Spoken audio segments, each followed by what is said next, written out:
the author of Erasing History, How Fascists Rewrite the Past to Control the Future. I'm also joined by Radley Balko, an investigative journalist and author of The Rise of the Warrior Cop, The Militarization of America's Police. Good morning, gentlemen. Thank you for being with us. Jason, I've been thinking about you all week on this topic, that I think we need to make sure that we pull back and see the forest for the trees here, that this isn't just bad and perhaps unjust and cruel immigration policy. There's something here that we're seeing in ISIS tactics that we tend to associate with authoritarian regimes, the idea of secret raids and masked agents and detentions without warrant. Tell me what you're seeing.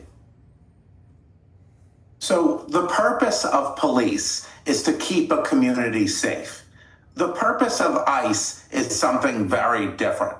ICE is not keeping our communities safe. ICE is creating mass fear and panic among immigrant communities. The purpose of ICE as an organization is to create a division between us and them. Right now, them are immigrants. We're being told that immigrants are a safety threat. This is not true. There's no evidence that immigrants commit more crimes than other groups, if anything, the opposite. ICE is here to make a distinction between us and them. The them is just going to grow. There's too much money going into ICE for the them to be restricted to immigrants. Now, I don't think we should say, oh, if only ICE were restricted to immigrants, it would be okay. No, this is fundamentally changing the character of the country.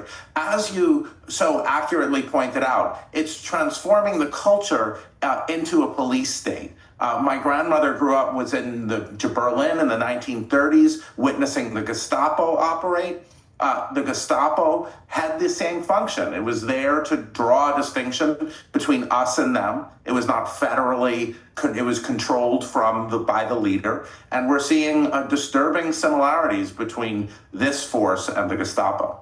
Radley, let's talk about this idea of wearing masks and not identifying yourself. ICE claims, and the president has made this claim, that the agents need masks to protect themselves against doxing, because people will take videos of them and then they'll figure out where they live and they'll harass them. But for more than 20 years, ICE managed to operate without masks and with ID. Let's talk about this. There are instances in which police require being undercover or to blend in, or it's not safe for them to identify themselves. That's not, we've hardly seen any examples of that with ICE masked officers. Yeah, no, the only reason that you wear a mask when you're carrying out these immigration actions is because you know that what you're doing is loathed and despised by a good portion of the country. I think we should emphasize it is not illegal to dox an ICE officer, or at least in the way they interpret the term, which is to just post or know or publicize an officer's name. We live in a country where police officers, in theory at least, are supposed to have accountability. They're supposed to be publicly accountable for their actions. We cannot hold them publicly accountable if they're hiding their identities and hiding their faces. And I think that's exactly the point. And, you see this when Trump himself and members of the administration are pushing these laws, making it illegal for protesters to cover their faces during protests. And their argument is that, well, there's no reason to cover your face if you're not up to no good, right? Right. Well, it's the same thing with police officers. I mean, you are bound by the rule of law, and that part of that means being accountable when you break the law. So I think it's a pretty clear indication of they know that what they're doing is wrong, and that's why they need to hide their identities. I see Jason nodding his head, but I'm going to ask you to hold for a second because we're going to take a quick break. Jason, Stanley, Radley Balko, stay with us. We'll continue this conversation.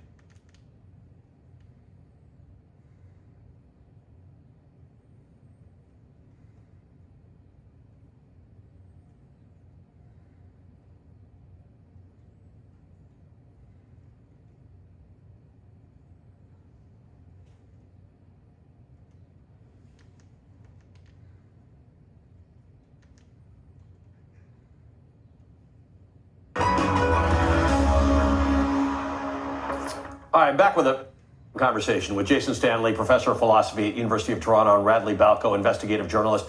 Jason, Radley was talking about why accountability is so important with police or military, and this doxing thing. Like, the three of us don't get to put a mask on. We say what we say, and by the way, we don't work for the public. The police actually do.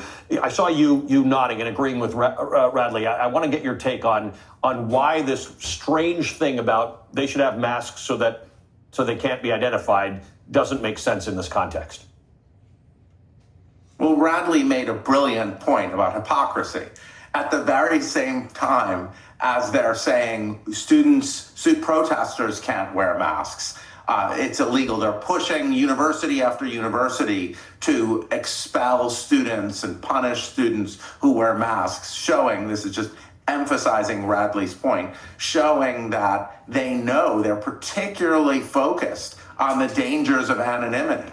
They're particularly focused on making sure people understanding the connection between anonymity and accountability.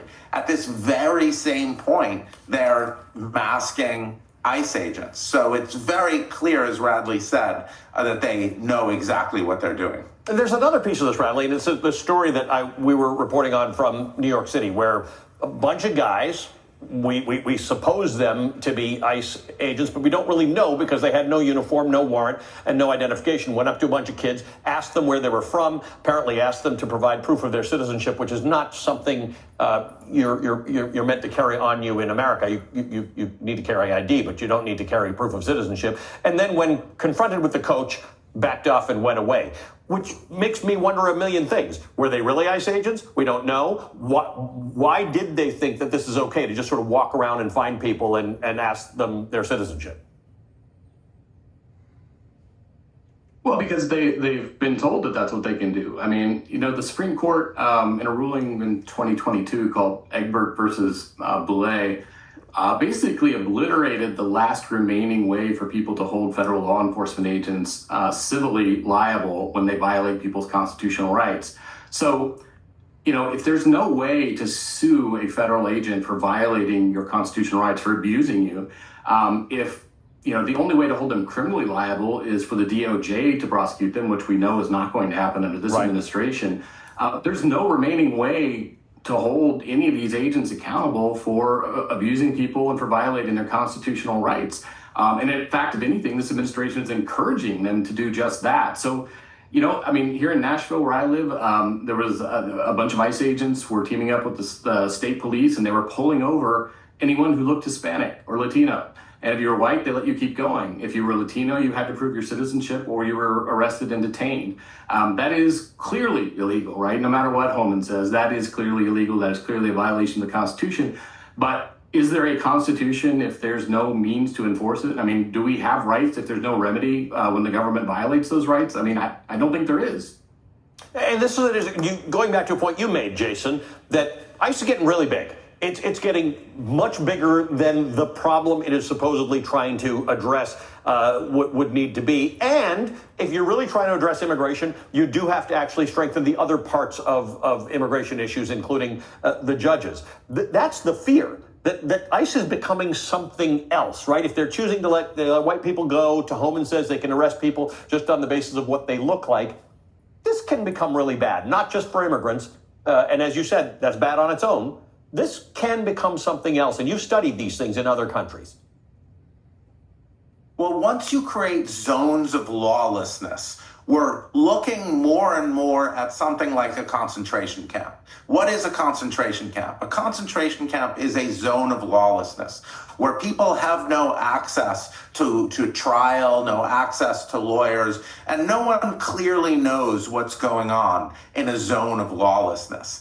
It looks to me like we are witnessing the formation of classic concentration camps. This was a warning that Congresswoman Ocasio-Cortez made in the first Trump term. Now we're seeing it happen. When you have zones of lawlessness, you are you are looking at a classic fascist dictatorship. Every dictator wants a secret police answerable only to him. And what ICE now is an incredibly powerful secret police answerable only to the regime leader. And who is going to be hired as agents of ICE? Well, Trump supporters. violent Trump supporters. This is, of course, Radley's wheelhouse. But that is what we're going to. That is what this $30 billion to hire people is for. It's to hire Trump supporters who are not accountable in any way. And so you just have to imagine what that looks like, say, come election time. By the way, I'm hearing that the police in New York at that city park did have uniforms. They didn't have warrants with them. Radley, let's just talk about that for a second. How do you get people to understand that a violation of the rights of the other, in this case, the immigrant, the undocumented immigrant, or maybe just somebody who's not white, if you support that infrastructure, it can come for you? Other than the fact that it's not right, how do you get people to understand that you're not safe if you're creating a police force that is loyal to an ideology or a movement or a president as opposed to the Constitution and the law? Well, I mean, when I've written about these issues over the years, there have been times when conservatives, when people on the right were upset about, say, police militarization, right? In the 90s when, gun owners were being raided by the ATF, some of those I wrote about. I mean, I was a little young at the time, but since then I've written about that era, and some of those raids were excessive. And so, traditionally the way you get people to care, I mean, hopefully people care about other people's rights because, we're empathetic human beings and we want people to live under the rule of law. But, a more cynical view is that you get people to care about other people's rights or about the other's rights by pointing out that once you give government this kind of power, sooner or later, somebody's going to be in office who doesn't like you and who doesn't agree with you. And then those powers are going to be used against you. I think the problem right now is, and I'm not the first person to say this, but I think right now, Trump and the Republicans are governing as if they don't think they are ever going to be out of power. I think that they plan to, it's pretty clear that they plan to, run elections or run interference in elections in ways that ensure that they will continue to be elected and will continue to wield power, for the foreseeable future. And that's really, I think, the best explanation for what's going on because, everything that the Republicans claimed that the Obama administration was going to do, the feverish, most conspiratorial Alex Jones claims about FEMA camps and Jade Helm military exercises, they're all doing that now. They're doing it openly. Everything they do is sort of projection, but like what we are seeing with these concentration camps in Florida and that Stephen Miller wants to open all over the country are exactly what they accuse the Obama administration of trying to plan under FEMA. It's happening. And so, I think we need to be wary of that. We think we need to change the tactics a little bit because if they ever think they're going to give up power, then it's hard to make the argument that these powers might someday be used against them. But I do appreciate you making the point, both of you making the point that yes, this may come for you and come back to haunt you, but even if it doesn't, we are empathetic beings. We should just care that others, whether they're undocumented immigrants, or frankly, in this world, if you're accused of committing a crime, we have due process. Everybody's entitled to it. We need to preserve that. Thanks, guys. Jason Stanley is a professor of philosophy at the University of Toronto. He's the author of Erasing History: How Fascists Rewrite the Past to Control the Future. Radley Balko is an investigative journalist. He's the author of The Rise of the Warrior Cop: The Militarization of America's Police. Coming up, the one